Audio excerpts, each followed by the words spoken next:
આજે આપણે બનાવશું સુરતી સ્પેશિયલ ગ્રીન ઊંધિયું. ઉત્તરાયણ આવે એટલે સુરતમાં ઊંધિયું ખૂબ જ ખવાય છે. તો ચાલો આપણે ઊંધિયાની રેસીપી જોઈ લઈએ. તો ઊંધિયું બનાવવા માટે આપણે અહીંયા શાકભાજી બધા પહેલેથી જ તૈયાર કરીને મેં રાખી દીધા છે. આ ચૂરણ છે એની મેં છાલ કાઢીને લઈ લીધી છે. અને આ શક્કરિયું છે, પછી 3 નાના રીંગણ લીધા છે, 3 નાના બટેટા લીધા છે. આ તુવેરના દાણા છે, તુવેર મેં પહેલેથી જ ફોલીને આપણે રાખી દીધી છે. અને આ અમારી સુરતી પાપડી છે, લીલા વટાણા છે, પછી આ ચોળા છે, જે કૂણા હોય ને એને આપણે કટકા કરી લીધા છે ને બીજાના દાણા કાઢી લીધા છે આ રીતે. અને ગુવાર લીધો છે, ગુવારના પણ આપણે કટકા કરી લીધા છે. અને એક મોટી સરવાની સિંગ હતી એને આપણે નાના નાના ટુકડા કરી લીધા છે. અને એક આપણે શક્કરિયું લીધું છે. આમાં તમે કેળા એડ કરી શકો છો, પછી રતાળું એડ કરી શકો છો, તમને ભાવતા શાકભાજી બીજા પણ એડ કરી શકો છો. હવે આને આપણે સરસ પાણીએ ધોઈ લઈશું પહેલાં, તો પછી આગળની પ્રોસેસ બતાવું.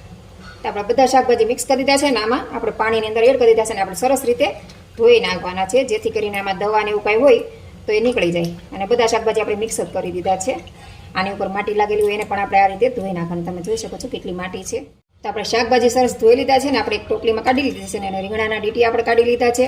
અને બટેટાને આપણે 4 ભાગમાં કટ કરી લીધા છે. તો અહીંયા મેં એક ઢોકળિયું લીધું છે અને એને ગરમ પાણીમાં આપણે પહેલેથી જ મૂકી દીધું છે. ને પાણી આપણું ગરમ થઈ ગયું છે. તો હવે એની અંદર આપણે એક આછો રૂમાલ પાથરી દેવાનો છે. આ રીતે ગમે કોટનનું કાપડ હોય એને તમારે આ રીતે અંદર પાથરી દેવાનું છે.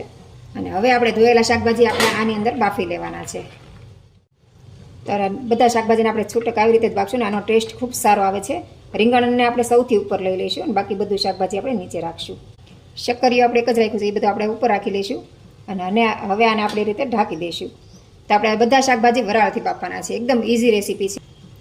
આ રીતે બાફીને ઊંધિયું બનાવશો ને તો એનો ટેસ્ટ ખૂબ જ સરસ આવશે. તો હવે આને આપણે 10 મિનિટ બાફવાના છે આ રીતે. તો આપણા શાકભાજી બફાય ત્યાં સુધીમાં આપણે મેથીની જે નાની ગોળી આવે એ બનાવી લેવાની છે. તો અહીંયા મેં પહેલેથી જ મેથી સુધારીને તૈયાર કરી લીધી છે.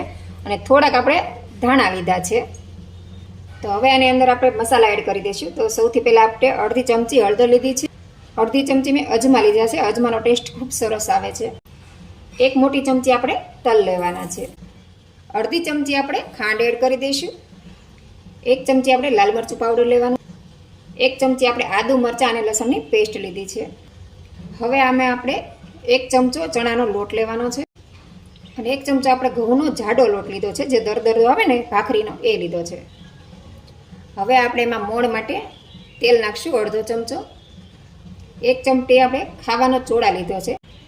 તમારે સોડા ન નાખવાય તો તમે એને સ્કીપ પણ કરી શકો છો, પણ સોડા નાખીએ એટલે આપણી ગોળી છે એકદમ પોચી થશે. અને હવે આપણે અડધી લીંબુનો રસ લીધો છે એને ઉપર આપણે એડ કરી દઈશું આ રીતે. અને હવે આપણે બધું સરસ રીતે હાથની મદદથી મિક્સ કરી લેવાનું છે. તો મસાલો આપણે સરસ રીતે મિક્સ થઈ ગયો તો આપણે થોડું કમથું પાણી એડ કરવાનું છે. જાજુ એડ નથી કરવાનું. 4 થી 5 ચમચી તે આપણે આમાં પાણી જોઈશે. અને પછી હાથની મદદથી આપણે આ રીતે લોટને મિક્સ કરવાનો છે. તો આપણો મસાલો સરસ રીતે ભેગો થઈ ગયો છે. આમાં નમક નાખવાનું ભૂલાઈ ગયું હતું. નમક મેં ઉપરથી નાખ્યું છે ને લોટે આપણો સરસ બંધાઈ ગયો છે. મારા વિડીયો થોડોક સ્કીપ થઈ ગયો હતો એટલે થવાનું તમને બતાવાયું નહીં. તો લોટ બંધાઈને તૈયાર થઈ ગયો છે. હવે આને આપણે નાની નાની ગોળી વાળી લેવાની છે.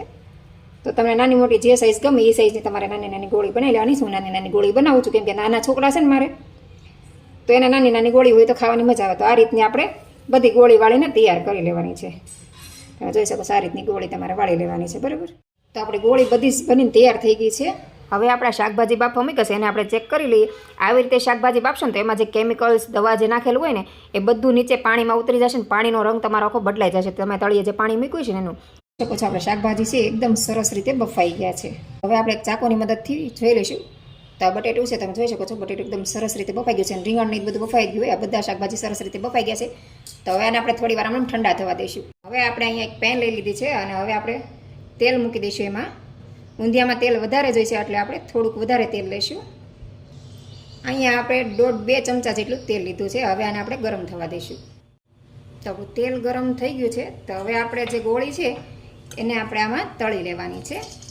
મીડિયમ ગેસ રાખવાનો છે, ફૂલ ગેસ નથી રાખવાનો, ધીમા ગેસથી તળવાની છે. તો આપણે બધી જ ગોળી આપણે આમાં એડ કરી દીધી છે ને ધીમા ચમચે આવી રીતે ફેરવવાનું છે. બહુ નથી ફેરવવાનું ને તો ગોળી આપણી હરખી ન બની તો તૂટી જાય. તો કે આપણે એકદમ ગોળી પરફેક્ટ બની છે. આપણે તેલમાં નાખીને તો ખબર પડી જાય, નકર ગોળી તમારી ફાટવા માંડે ને છૂટી થઈ જાય. તો આપણી ગોળી એકદમ પરફેક્ટ બનવી પણ જરૂરી છે, નકર ગોળી તમારે છૂટી થઈ જાય. બ્રાઉન રંગની થાય ને ત્યાં સુધી આપણે એને તળી લઈશું. તો આપણી ગોળી છે એ સરસ રીતે એકદમ બ્રાઉન રંગની થઈ ગઈ છે. તો હવે આને આપણે બહાર કાઢી લઈશું. તો ગોળી આપણી તૈયાર થઈ ગઈ છે ને સાઈડમાં રાખી દીધી. હવે આપણે ઊંધિયા માટે મસાલા બનાવી નાખશું. આપણે ગ્રીન ઊંધિયું બનાવીએ છીએ તો ગ્રીન ઊંધિયા માટે આપણે અહીંયા લીલું લસણ લઈ લીધું છે, લગભગ મોટો 1 વાટકો, અને સામા લીલા ધાણા લીધા છે. એને પણ આપણે બેને ઝીણા ઝીણા કટ કરી લીધા છે. હવે આની અંદર આપણે બીજા મસાલા એડ કરવાના છે. તો અહીંયા આપણે તલ લીધા છે, હળદર લીધી છે, ધાણા જીરું છે, નમક છે સ્વાદ પ્રમાણે, કાજુના ટુકડા છે, દ્રાક્ષ છે. કાજુ કે દ્રાક્ષ તમારી પાસે ન હોય તો તમે એને સ્કીપ કરી શકો છો. સ્વાદ પ્રમાણે આપણે ખાંડ લીધી છે, કેમ કે સુરતી ઊંધિયામાં ખાંડ હોય છે, થોડું ગળ પણ હોય છે, એના માટે આપણે ખાંડ લીધી છે. તમે ખાંડની જગ્યાએ ગોળ પણ લઈ શકો છો. થોડાક આપણે સૂકા ધાણા લીધા છે, એનો ટેસ્ટ આમાં ઊંધિયામાં ખૂબ સરસ આવે છે. વઘાર માટે આપણે 1 લીલું મરચું લીધું છે અને ચપટી ગરમ મસાલો લીધો છે.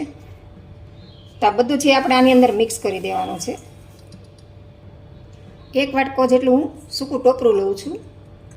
તમારી પાસે સૂકું ટોપરું ન હોય તો તમે એની જગ્યાએ લીલું નાળિયેર પણ લઈ શકો છો.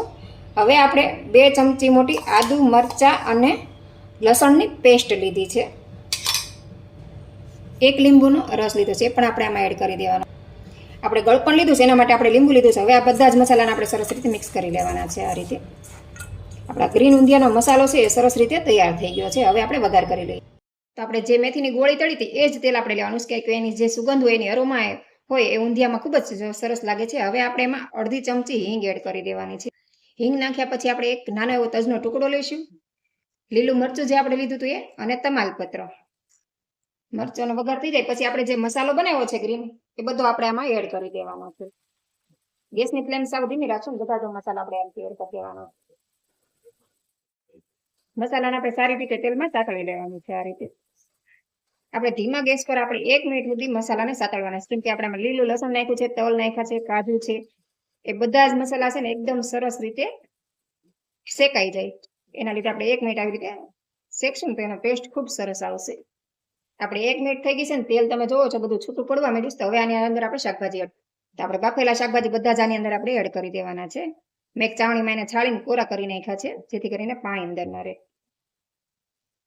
શક્કરિયાને આપણે નાના નાના કટકા કરી લઈશું આ રીતે, અને હળવે હાથે આપણે બધા જ મસાલા સરસ રીતે મિક્સ કરી લેવાના છે. આપણે શાકભાજી બાફી લીધા છે એટલે સરસ રીતે કૂક થઈ જશે. આ રીતે હળવે હાથે આપણે મિક્સ કરી લેવાનું છે. હવે આની અંદર આપણે થોડુંક અમથું 2 ચમચી ચીંગ લીધી છે અને એને ક્રશ કરીને અંદર થોડુંક પાણી એડ કરી દીધું છે, અને ગ્રેવી આપણે આની અંદર એડ કરી દેવાની છે, જેથી કરીને આપણું સબ્જી છે એકદમ સરસ ઘટ થાય અને ટેસ્ટ પણ ખૂબ સરસ આવે. તો એને આપણે હળવા હાથે મિક્સ કરી લઈશું આ રીતે. તો તમે જોઈ શકો છો આપણું ઊંધિયું છે એકદમ ઘટાદાર અને એકદમ સરસ એવું બનીને તૈયાર થઈ જશે. હવે આને આપણે 2 મિનિટ આમ ચડવા દેવાનું છે. તો તમે જોઈ શકો છો આપણું તેલ છે એકદમ છૂટું પડવા માંડ્યું છે. તો હવે આને આપણે ફરીથી સરસ રીતે એકવાર હળવે હાથે મિક્સ કરી લઈશું. આપણે સિંગના દાણા નાખીએ ને એના હિસાબે આપણું ઊંધિયું છે ને એકદમ બધું છે ને બધા શાકભાજી ચોટી જાય, અલગ અલગ છૂટા છૂટા ના લાગે, જેથી કરીને આપણે ખાલી 2 ચમચી જ નાખવાના છે, ઝાઝા નથી નાખવાના. તો આપણું ઊંધિયું છે એકદમ પરફેક્ટ તૈયાર થઈ ગયું. હવે આની અંદર આપણે ગોળી એડ કરી દેવાની છે. ગોળી આપણે પહેલા એડ કરવાની પણ સોરી ભૂલાઈ ગયું, પણ હવે કંઈ વાંધો નહીં, આપણે ઉપરથી પણ આવી રીતે મિક્સ કરી દેવાની છે એને, જેથી કરીને ગોળી અંદર ભળી જશે. તો તમે જોઈ શકો છો આપણી ગોળી છે એકદમ સરસ રીતે અંદર મિક્સ થઈ ગઈ છે. તો હવે આપણું ઊંધિયું તૈયાર છે. આપણે ગોળી તો પહેલેથી તળીને જ રાખી હતી. તો ઊંધિયું આપણું એકદમ પરફેક્ટ સરસ રીતે બનીને તૈયાર થઈ ગયું છે. હવે આપણે એની ઉપર લીલું લસણથી ગાર્નિશ કરી લઈશું. અને ગોળી છે તો અંદર સરસ રીતે ટેસ્ટ આપણો બેસી જશે, કેમ કે ઊંધિયું ગરમ હોય એટલે ગોળી આપણી એકદમ સરસ રીતે ચડી ગયેલી જ હોય એટલે મિક્સ થઈ જાય. હવે એની ઉપર આપણે લીલા ધાણાનું ગાર્નિશિંગ કરી લઈશું. તો આપણું સુરતી ગ્રીન ઊંધિયું તૈયાર છે. અને હવે એની ઉપર આપણે કાજુના ટુકડા એડ કરી દઈશું. તો હવે આને આપણે સર્વ કરી લઈએ. પેન લઈ લીધી છે, એની અંદર આપણે ઊંધિયાને સર્વ કરશું. તો તમને મારી રેસીપી પસંદ આવી હોય તો લાઇક કરજો, શેર કરજો, અને ચેનલમાં નવા હોય તો ચેનલને સબસ્ક્રાઇબ કરી લેજો. અને તમારા મિત્રો સાથે મારી રેસીપી ચોક્કસથી શેર કરજો. તો આ ઊંધિયું તમે બનાવો, ખાઓ અને તમારો અનુભવ મારી સાથે શેર કરો. કાલે ઉત્તરાયણ છે, તો ઉત્તરાયણની આપ સૌને હાર્દિક શુભકામના. તો અમારા સુરતમાં ઊંધિયું બધાના ઘરે બનતું હોય છે, અને કાલે ઠેક ઠેકાણે સુરતમાં ઊંધિયું મળતું હોય છે, અને અમે સુરતથી જ છીએ. અને આ અમારા સુરતની સ્પેશિયલ રેસીપી છે સુરતી ગ્રીન ઊંધિયું. તો આજે આપણે બનાવ્યું છે સુરતી સ્પેશિયલ ઊંધિયું, ગ્રીન ઊંધિયું. તો તમે આ રેસીપી ચોક્કસથી બનાવજો. અને તમારે મારી બ્લોગની ચેનલ જોવી હોય તો બ્લોગની ચેનલ પણ છે, એનું નામ છે પ્રજ્ઞા કુક એન્ડ બ્લોગ. હું તમને ચેનલ પણ નીચે મેન્શન કરી લઈશ, તો તમે ચોક્કસથી મારા બ્લોગ જોજો, મારી રેસીપી જોજો. અને તમારા મિત્રો સાથે શેર કરજો. તો આપણું એકદમ પરફેક્ટ ગ્રીન ઊંધિયું બનીને તૈયાર થઈ ગયું છે. તો આપણે સર્વ કરી લીધું છે. હવે એની ઉપર આપણે થોડુંક ગાર્નિશિંગ માટે લીલું લસણ એડ કરશું, લીલા ધાણા લઈ લઈશું. તો તૈયાર છે આપણું ગ્રીન ઊંધિયું. તમને મારી રેસીપી પસંદ આવી હોય તો મારી ચેનલને સબસ્ક્રાઈબ કરી લેજો અને બેલ આઇકનને ઓન કરી લેજો, જેથી કરીને તમને મારી નવી રેસીપીની નોટિફિકેશન મળતી રહે. Thank you.